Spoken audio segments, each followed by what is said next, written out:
With the wind coming over the starboard side of the boat, you are on a starboard tack when you tack.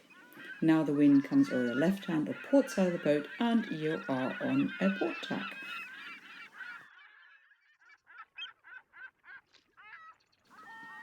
So red's on a starboard tack, blue on a port tack, and the first rule is to avoid collision wherever possible.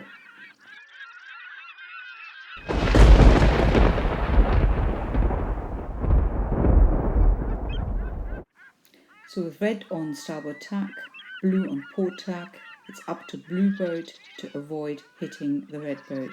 One option is to just nip behind it and then continue on your course.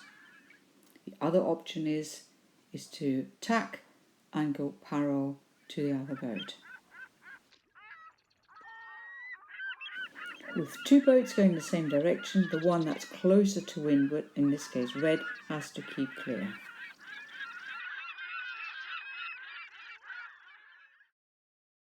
And that's also true if both boats are on port tack.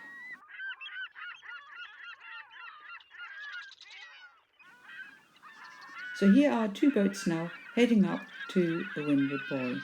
The red boat is only allowed to tack once the blue boat is tacked off towards the buoy, as when you're tacking you have no rights of way.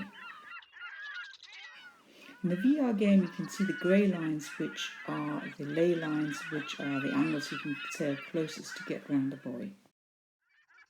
At the windward buoy, another rule comes into force, which is called a 3 boat length rule. So imagine a circle going around windward mark at 3 boat lengths from the mark.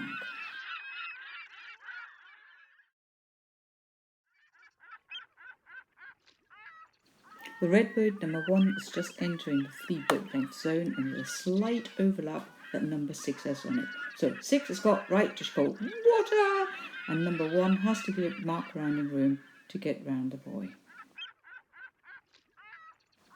If there's no overlap between number 1 and number 6 as they enter the zone, number 1 does not have to give room to number 6 to round inside it and can push ahead.